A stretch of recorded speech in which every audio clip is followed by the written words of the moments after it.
జీవించుచున్న దేవుడు, జీవింపచేసేటువంటి ప్రభు, నిచిమ్మక విడువక ఎడబాయక ప్రతినిత్యము కూడా ఆకాశవాకులు విప్పి పట్టజాలినటువంటి కృపతో నింపేటువంటి దేవాతి దేవునికి ఈ యొక్క ఉదయకాలము, కృపాకాలము, కృపా వాక్య ధ్యానములలో సహాయం చేస్తూ బలపరుస్తున్నటువంటి దేవాతి దేవునికి హృదయపూర్వకమైనటువంటి కృతజ్ఞతాస్తుతులు చెల్లిస్తూ ఉన్నాను.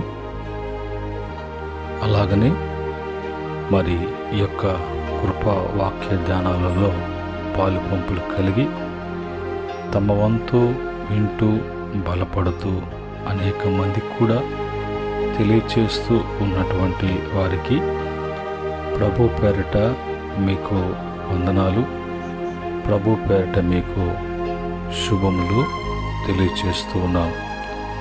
ప్రేమటువంటి దేవుని బిడ్డలారా, ఈ యొక్క సమయంలో మనము దేవుని వాక్యాన్ని చదువుకొని ప్రార్థనాపూర్వకంగా మనము ధ్యానం చేద్దాం. పరిశుద్ధ గ్రంథముల నుంచి కీర్తన 25వ కీర్తన 12వ చరణాన్ని మనము చదువుకొని ప్రార్థనాపూర్వకంగా ప్రారంభించుకుందాం. ఇక్కడ రాయబడినటువంటి మాటలు: యెహోవా యందు భయభక్తులు గలవాడెవడో వాడు కోరుకొనవలసిన మార్గమును ఆయన వారికి బోధించును. కృపగల తండ్రి, మా ప్రేమగలనటువంటి ప్రభువా, ఈ యొక్క సమయంలో నీ కృపా వాక్యాన్ని బట్టి స్తుతిస్తున్నాం. ఈ పునరుద్ధరణపు దినములకు మమ్మల్ని ప్రవేశపెట్టారు. నిత్యముగా నాయనా నీ కృపా సన్నిధిలో మేము ధ్యానం చేస్తున్నాం. మీరు మాట్లాడండి, మా యొక్క ఆత్మలను బలపరచండి ప్రభు. ఈ లోకంలో మేము ప్రత్యేకించబడి నీ యొక్క స్వాస్యముగా, సొత్తుగా మమ్మలను ప్రతిష్ఠించుకొని సజీవుల లెక్కలో మమ్మల్ని జ్ఞాపకం చేసుకున్నారు. మీ మహిమ కొరకు మేము జీవించడానికి మా ఆత్మీయస్థితి కావలసినటువంటి ప్రతిదీ కూడా నీ కృపలో మాకు అనుగ్రహించమని యేసుక్రీస్తు నామములో అడిగి వేడుకుంటున్నాము తండ్రి, ఆమేన్. ప్రియమైన దేవుని బిడ్డలారా, ఈ సమయంలో మనము దేవుని వాక్యాన్ని చదువుకున్నాం. ఇక్కడ మరి స్వయాన ప్రభువే మనకు తెలియచేసేటువంటి వారుగా, మనకు నేర్పించేటువంటి వారుగా, మన జీవితాలలో బాగుపడటానికి, మేలు కలుగుటకై మనము ఏది మంచి ఏది చెడు అనేది తెలియనటువంటి పరిస్థితులు అనేక సందర్భాలలో మనకు కలుగుతూ ఉంటాయి. చెప్పినటువంటి మాటలు, చెప్పుడు మాటలు ఎదుటివాడిని చూచి ఆయా వాతావరణం ఉన్నటువంటి పరిస్థితులను బట్టి తొందరపాటు నిర్ణయాలు తీసుకుంటూ తొందరపాటుతో కొన్ని విషయాలలో పొరపాట్లు చేస్తూ ఉంటారు.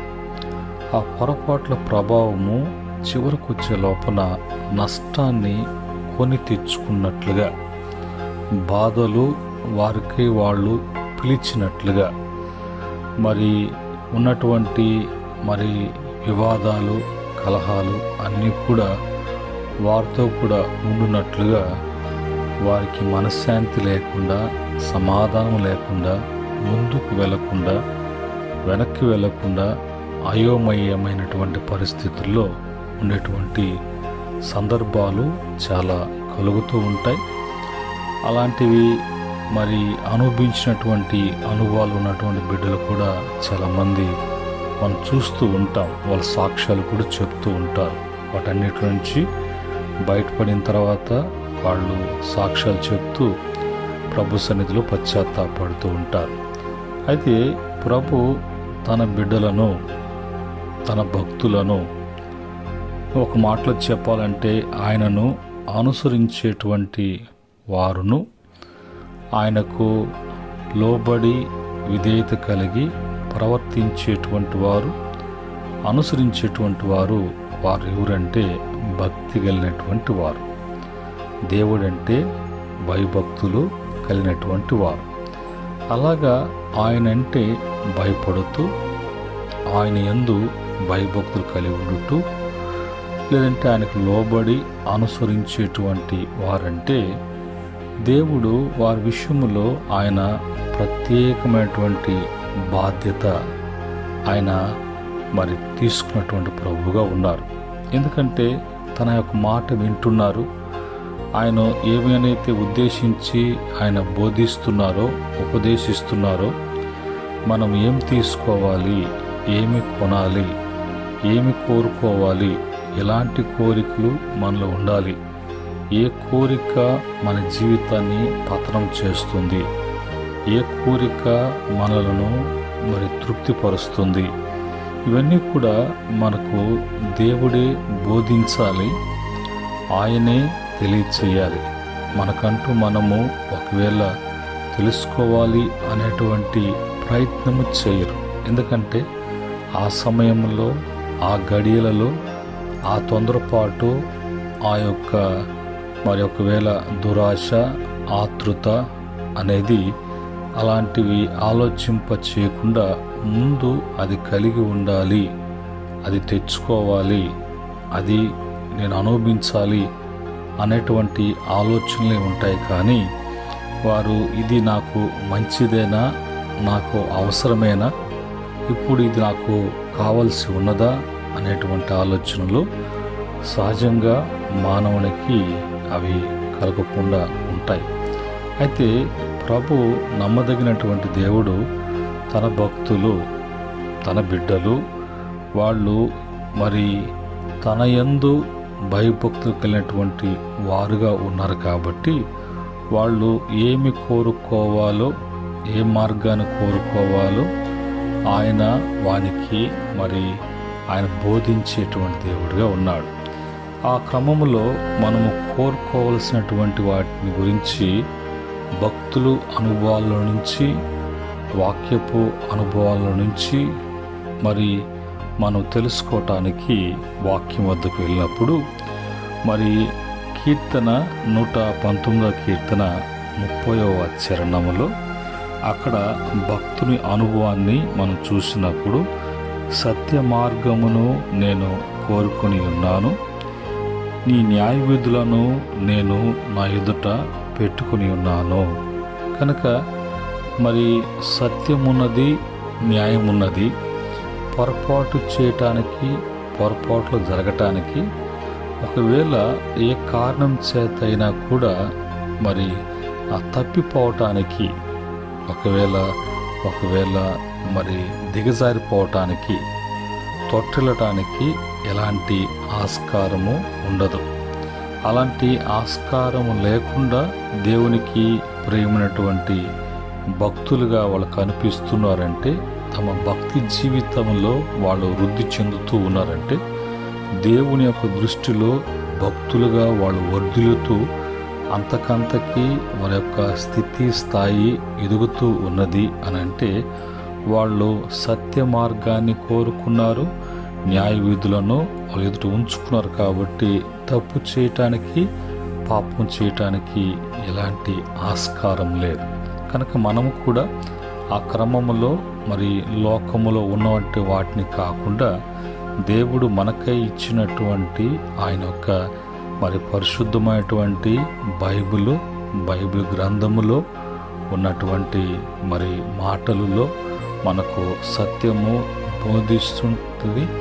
వాక్యమే సత్యమై ఉన్నది, వాక్యములో న్యాయమున్నది, స్వార్థం లేదు, అన్యాయం లేదు, ఒకవేళ పొరపాట్లు చేయటానికి ఎలాంటి ఆస్కారం లేదు అన్నది మనము తెలుసుకొని మనము కూడా అలాగా కోరుకున్నటువంటి బిడ్డలుగా, ఆయన భక్తులుగా మనం దీవించబడాలి.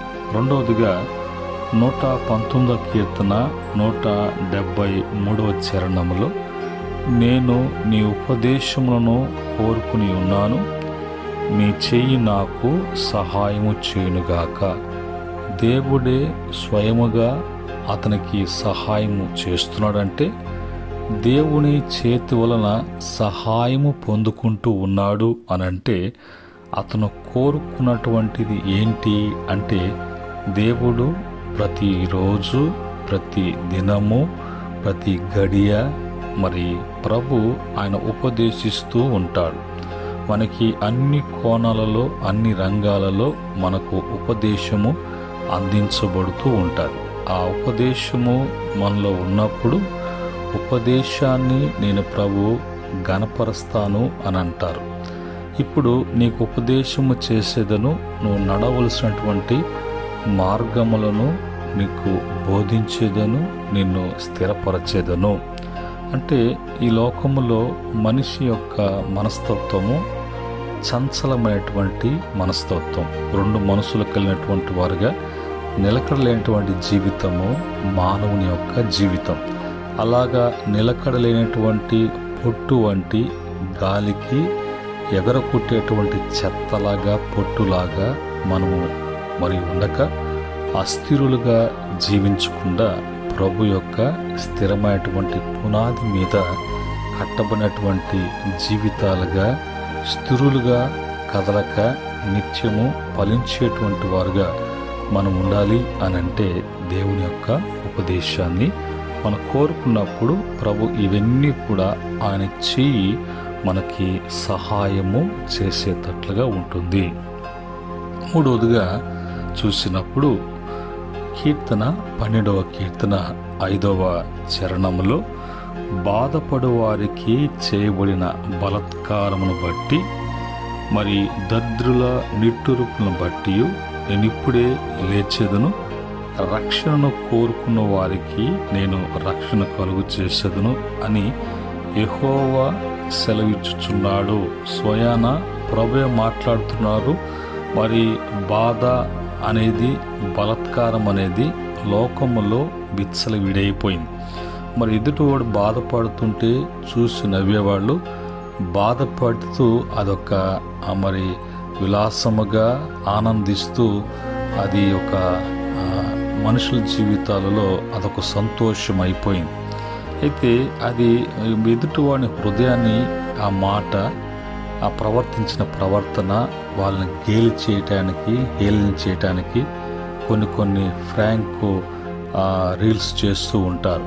ఇవి మరి ప్రజలందరి మధ్యలో ఇతను మరి మంచిగా అతను ఫేమస్ కావాలని అతను అలాంటి చేసి తర్వాత ఫ్రాంక్ అని చెప్పినప్పుడు అది ఒకవేళ ఆ స్టార్టింగ్లో పడినటువంటి బాధ కొన్ని సందర్భాలలో మన కష్టము, మన కష్టాజీతాన్ని ఇతరులు బలాత్కారముగా అనుభవించి లాక్కొని పీక్కొని వాళ్ళు మరి దాన్ని ఆనందించేటువంటి పరిస్థితులు కూడా కలుగుతాయి.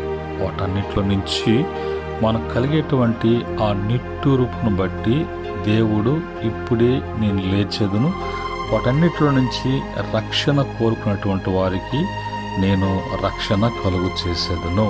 కనుక మనము మరి కోరుకునవలసినటువంటి ఏంటంటే అలాంటి వాటిల్లో మనము చిక్కుకోకుండా, కొన్ని సందర్భాలలో అది కూడా అలవాటు అయిపోయి అదొక మరి ఆనందం అయిపోయి దాంట్లోకి కాంప్రమైజ్ అయిపోయి తమ జీవితాలు మరి అల్లరి చిల్లరగా నవ్వులు పాలు చేసుకునేటువంటి మనుషులు కూడా ఉంటారు.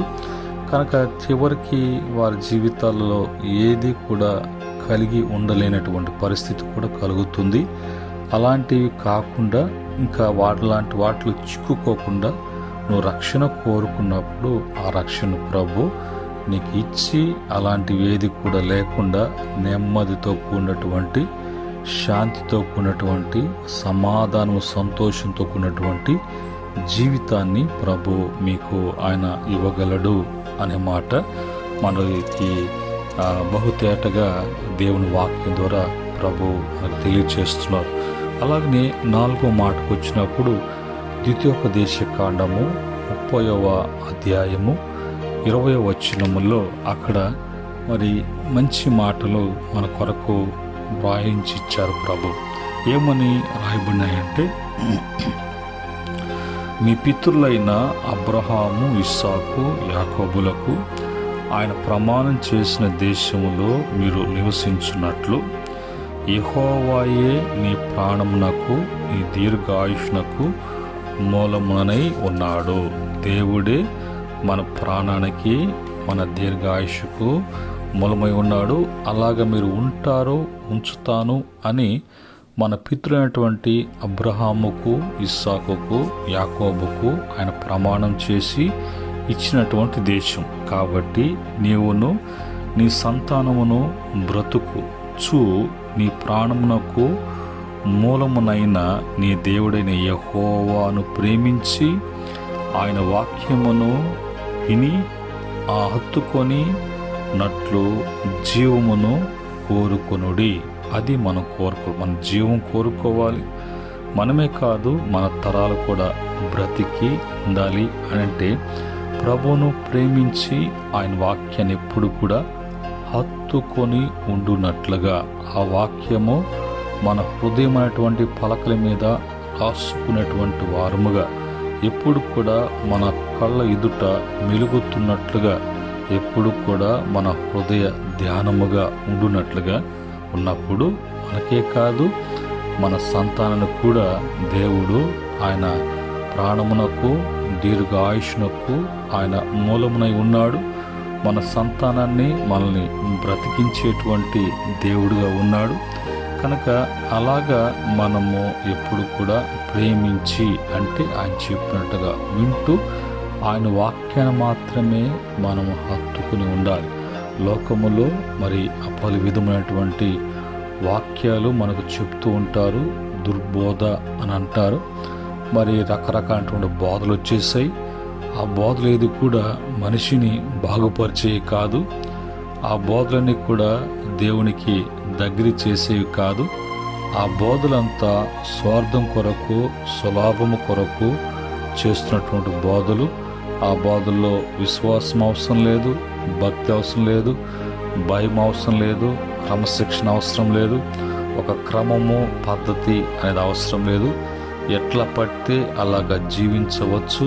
అయితే ఆ బోధన బట్టి వాళ్ళు ఎంతవరకు లాగాలో, ఎంత లాగాలో, మిమ్మల్ని బట్టి వాళ్ళు ఎట్లా సుఖపడాలో, వాళ్ళు ఎట్లాగా ఫేమస్ అవ్వాలో, ఫోకస్ అవ్వాలో అనేటువంటి బోధలలో అనేక మంది చిక్కుకొని వాళ్ళు ఏమి చేసినా కూడా ఆ బోధ వాళ్ళని ఏమాత్రం కూడా సరిచేది కాబట్టి ఇంకా మోటివేట్ చేస్తున్నట్లుగా, వాళ్ళని ఇంకా ఎంకరేజ్ చేస్తున్నట్లుగా ఉంటుంది. కాబట్టి అలాంటి బోధలకు హత్తుకొని వారి జీవితాలు, కుటుంబాలు, వాళ్ళ బిడ్డలు, వారి పరిస్థితులు అంతా కూడా తారుమారు అవటం అనేది మనం చూస్తూ ఉన్నాం. అలాగ ఉండకూడదు అని దేవుని వాక్యము మనకు బోధించుచూ ఉన్నది.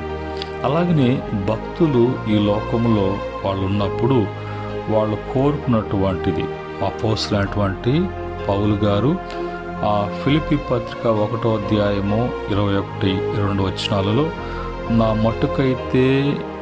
నా మట్టుకైతే బ్రతుకుట క్రీస్తే, చావైతే లాభము. ఆయనను నా శరీరముతో నేను జీవించుటయే నాకున్న పనికి ఫల సాధనమైన ఎడల నేను ఏమి కోరుకుందునో నాకు తెలియలేదు. అంటే నాకు ఏం కావాలా, నాకు ఏమి కూడా అవసరం లేదు కదా. నేను ఆయన కొరకు వాడబడుతూ ఉన్నాను, ఆయన పనులని ఉన్నాను. ఇంకా నాకు ప్రత్యేకమైనటువంటి ఆశలు ఏముంటాయి. అయితే ఒకటి మాత్రం నేను కోరుకుంటున్నాను, ఏంటంటే బ్రతుకుట క్రీస్తే, చావైతే మేలు. అంటే దీనికి అర్థం ఏంటంటే బ్రతికితే క్రీస్తు కొరకు, క్రీస్తులాగా క్రీస్తుని ధరించుకొని నేను జీవించాలా. ఒకవేళ ఈ లోకం విడిచి వెళ్ళాలి అని అంటే ప్రభు రాకముందే మనము మన పని పూర్తి చేసుకుని వెళ్ళాలి. అంటే ఈ దేహాన్ని విడిచిపెట్టి వెళ్ళాలి. ఈ దేహాన్ని విడిచిపెట్టి వెళ్ళడము అనేది ఈ మధ్యలో జరిగేటువంటి క్రియ. ఈ దేహము అనేది ఇంకా దానికి చెల్లలేనటువంటి పరిస్థితి. ఈ దేహం మట్టిలోంచి తీయబడింది కాబట్టి ఇది తిరిగి మందుకు చేర్చబడాలి. అంటే మధ్యలో మరణము అనేది జరగాలి. అది ప్రభు వచ్చి మరణం చేయించిన తర్వాత మనకు అది ఏ విధంగా ఏర్పాటు చేశారంటే విశ్రాంతిలోకి ప్రవేశించుట, మహిమలోకి చేర్చబడుట. ఈ క్రమంలో మనము మరి భక్తుడు కోరుకుంటున్నాడు, ఒకవేళ చావైతే మేలు అంటే ఈ దేహాన్ని విడిచిపెట్టి ప్రభు దగ్గర పోవటం అనేది నాకు మేలు. వెళ్తే నేను ప్రభుతో ఉంటూ ఆయనతో జీవిస్తూ ఆనందిస్తూ ఇంకా నాకు ఆయనతోనే ఇంకా జీవించే జీవితం నాకు కావాలి. ఇక్కడ ఉంటే ఇలాగా, అక్కడుంటే అలాగా, అది కోరుకున్నాడు ఒక భక్తి పరుడు, ఒక విశ్వాసి, దేవుడు నమ్ముకున్న బిడ్డలు అలాంటివి కోరుకున్నప్పుడు ఎప్పుడు కూడా మనము ఆత్మ సంబంధమైన వాటి మీదే మనసు పెట్టాలి. శరీర సంబంధమైన వాటి మీద ఎప్పుడు కూడా మనసు ఉంచకూడదు. ఎందుకంటే అవి క్షణికమైనటువంటివి, కొంతకాలము లయమైపోతాయి.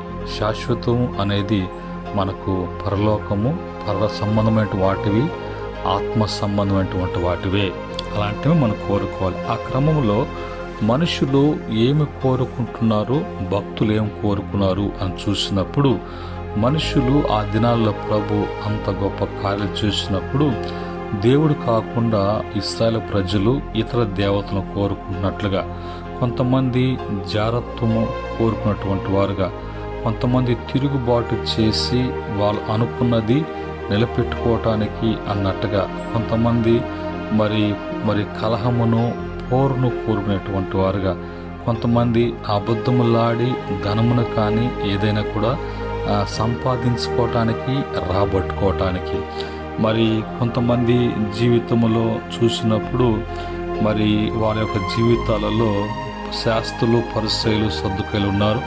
వాళ్ళు మరి సమాజంలో వాళ్ళు ఘనతను కోరుకున్నారు. వాళ్ళు తమను తామును హెచ్చించుకోవటానికి, వాళ్ళు గణపరచుకోవటానికి వాళ్ళు చూపించుకున్నారు. ఇవన్నీ కూడా వాళ్ళ జీవితాల్లో ఏది కూడా వారికి ఆశీర్వాదకరము అనేది, వాళ్ళకి మేలుకరము అని కాకుండా అది నాశనానికి, పతనానికి దారి తీస్తుంది. వారికి ఇంకా జీవితం అనేది తుడిచిపెట్టబడడం, ఈ లోకములో దేవుని కొరకు అనేది ఆయనకు కొరకు ఉపయోగపడకపోతే ఇక దేవుడు అలాంటి దేహాలను, అలాంటి మనుషులను ప్రభు ఉంచి దాని వలన ఆయన నామానికి అవమానం కనుక వాళ్ళ కాలానికి ముందుగా బుద్ధిహీనులుగా తిరిగి బుద్ధిహీనమైనటువంటి, భక్తిహీనమైనటువంటి జీవితాలు జీవించి ముందుగానే విడిచిపెట్టి వెళ్ళిపోతారు అని ప్రసంగి గ్రంథకర్త తన యొక్క అనుభవంలో నుంచి ఆయన రాస్తూ ఉన్నాడు. అయితే భక్తులు ఏమి కోరుకున్నారు, మనకు సాదృశ్యంగా మనం కూడా ఏమి కోరుకోవాలి. అబ్రహాము గారు నీతిని కోరుకున్నారు, నీతిగా జీవించాలని. యాకోబు తన మనసుని మార్చుకొని అతను లోకం వలన కాదు, దేవుని ఆశీర్వాదం వలని దేవుని ఆశీర్వాదం కోరుకున్నారు. ఇస్సాక్ గారు దేవునికి లోబడి ఆజ్ఞ బట్టి ఫలించాలని కోరుకున్నారు. యేసేపు తన జీవితంలో పరిశుద్ధతను కోరుకొని ప్రభుని ఘనపరచున్నట్లుగా, దావీదు ఎప్పుడు కూడా దేవుని సన్నిధిని కోరుకొని దేవుని సన్నిధినే అతను ఎప్పుడు కూడా మరి ప్రవేశిస్తున్నట్లుగా, అలాగా యోబు జీవితంలో యథార్థతను కోరుకొని ఎన్ని వచ్చినా కూడా యథార్థతను విడిచిపెట్టకుండా ప్రభువును సంతోషపెరిచినట్లుగా, ఘనపరిచినట్లుగా, రెండింతలుగా ఆస్వాదించబడేటువంటి అనుభవంలోకి వెళ్ళాడు. అలాగనే పౌలు గారు తన కృపను కోరుకున్నాడు, ఆత్మల భారము కలిగి మరి జీవించాలని కోరుకున్నాడు. అలాగనే శిష్యులు ఈ లోకములో ప్రభువు యొక్క సువార్త ప్రకటించడంలో ప్రభు కొరకు సాక్షులుగా వాళ్ళు పరలోకంలో నూరింతలుగా వాళ్ళ స్థానాన్ని కోరుకున్నారు. అలాగనే ప్రజలైనటువంటి వారందరూ కూడా రక్షణను, నిత్య జీవాన్ని కోరుకున్నారు. కానీ మరి ఆయన ప్రజలు ఈ లోకాన్ని కోరుకోలేదు. అలాగనే యేసు ప్రభు వారు మన విషయంలో నశించుచున్న దానిని వెదికి రక్షించి మరణము అని తీసివేసి జీవము అనేది మనకు ఉండునట్లుగా, జీవంలో ప్రవేశించినట్లుగా ఆయన కోరుకొని మన కొరకు శిలువ మరణము ఆయన పొందినట్లుగా మనం చూస్తున్నాం. ఈ క్రమంలో ఈరోజు కృపా వాక్యాన్ని బట్టి ప్రభు అనేక విషయాలు మనకు తెలియచేశారు. కనుక భక్తులైనటువంటి మనము ఏమి చేయాలో, ఏమి చేయకూడదో, ఏమి కోరుకోవాలో, ఏమి కలిగి ఉండాలో అంతా కూడా ప్రభు యొక్క ఆలోచన బట్టి, ఆయన యొక్క ఉద్దేశాన్ని బట్టి, ఆయన యొక్క చిత్త ప్రకారంగా జరగటానికి భక్తులైతే అప్పగించుకుంటారు. భక్తులైతే ఆ విధంగా ఆశిస్తారు. భక్తిహీనులు, బుద్ధిహీనులు, లోక సంబంధులు వాళ్ళు ఎప్పుడు కూడా ప్రభుని బట్టి కాదు కానీ లోకాన్ని బట్టి వాళ్ళు కోరుకొని ఆశిస్తారు. వారి జీవితాలు మరి లేకుండా పోతాయి. ప్రభు బిడ్డల యొక్క జీవితాలు అంతకంతకు వాళ్ళు వర్ధిల్లుతూ ఉంటారు. అట్టి సహాయము, అట్టి కృప యేసుక్రీస్తు ద్వారా ప్రతి బిడ్డ కూడా అనుగ్రహించబడునుగాక. ఆమేన్.